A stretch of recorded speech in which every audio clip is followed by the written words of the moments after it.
suis Catherine Barba, je dirige une société qui s'appelle Digital Commerce Factory, qui est née de l'union de Malinea Conseil, mon ancienne société de consulting e-commerce, et des fondateurs de venteprivée.com, à qui je me suis associée, j'ai eu cette chance, pour créer une agence e-commerce en Europe, qui en gros fait du conseil e-commerce et qui fabrique des sites e-commerce, fait la logistique, le service client pour des marques internationales.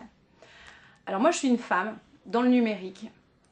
Est-ce que c'est un problème? Est-ce que c'est un atout?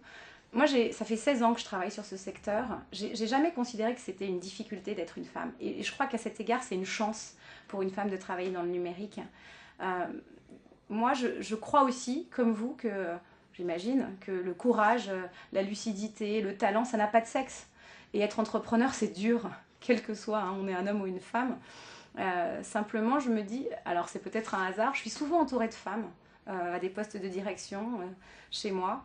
Il y a une phrase que j'aime bien de Stéphane Richard de Orange, qui m'a été rapportée par Delphine Ernotte, qui dit « Attends, les femmes, c'est juste la moitié de l'humanité. » Donc dans les sociétés, c'est vrai que c'est bien, si c'est un peu équilibré, c'est justice.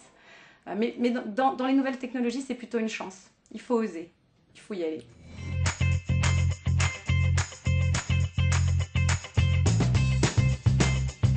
Bonjour.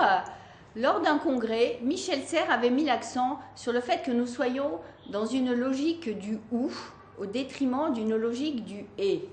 La logique du « ou » implique un renoncement, un choix. La logique du « et » implique de repenser le monde en termes de complémentarité, de réconcilier des pôles jugés inconciliables. Et je vais vous donner quelques exemples de ce que je vis dans ma vie quotidienne. Tout d'abord, j'ai la chance de vivre dans un monde informatique, dans un univers où la technologie est en train de révolutionner les usages. L'usage privé est en train de s'imposer à l'usage professionnel. On pourra penser que ça peut être un symbole d'esclavage ou un axe de liberté. J'ai bien entendu choisi l'axe de liberté parce que ça me permet de décider quand je veux, où je veux, au moment où je le souhaite. Un autre de mes engagements forts, c'est un engagement de type associatif, puisque je travaille pour une association qui s'appelle Passerelle Numérique, pour aider à la formation de jeunes au Cambodge dans le monde IT. Et j'ai donc introduit cette association au sein d'Econocom pour que des collaborateurs puissent partir sur place et faire bénéficier de leur expertise à ces jeunes Cambodgiens. Ça, c'est une valeur de type partage qui me tient particulièrement à cœur et qui doit se réconcilier au profit que doivent dégager les entreprises.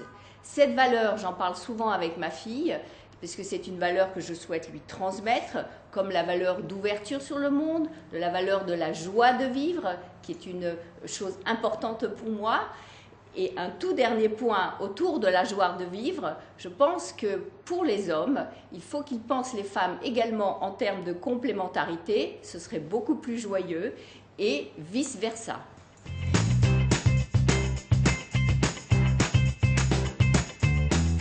J'ai commencé dans l'internet en 94, non, je sais même plus. Enfin, il y a très longtemps, ça n'existait pas. Voilà, ça s'appelait le Minitel, et puis c'est devenu très vite l'internet. Donc j'ai commencé dans le numérique, on va dire, et j'y suis toujours. Maintenant, ça s'appelle l'internet, et je crois que je n'arrêterai jamais d'en faire. Je crois que pour concilier sa vie professionnelle et sa vie, c'est une question d'unité, c'est une seule vie. C'est vrai que parmi mes meilleurs amis, il y a d'anciens collaborateurs et collaboratrices.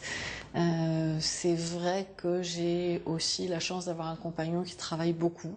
Donc on est assez alignés avec nos PC tous les deux, même sur la plage l'été, de temps en temps. Et c'est vrai que cette envie de toute façon de ne pas faire de différence tout en faisant est probablement ce qui fait que ça se passe bien. À la fois, je trouve ça bien que ces prix, ces espaces existent, parce que notamment en dehors d'Europe, il y a encore plein d'endroits où il faut que les femmes soient aidées. Et à la fois, je trouve que, et heureusement, il y a des générations entières qui se sont battues, et merci à elles. Mais c'est vrai que dans le boulot, moi, j'ai jamais ressenti de différence ou de problème. Alors peut-être parce que je travaille dans la com, dans les nouvelles technologies, dans des milieux neufs où ça bouge, où il n'y a pas de tabou. Donc c'est à la fois vachement bien de faire des choses comme ça, mais j'ai envie de dire ce serait probablement encore beaucoup plus utile en dehors d'Europe qu'en Europe, où on a cette chance d'être en 2011, quoi, et pas en 1950, où il n'y a plus de plafond de verre, où il y en a sûrement encore un peu, mais si on a envie, si on a un peu de chance, si on fait les études qu'il faut, si on a le goût du travail, je pense qu'on y arrive.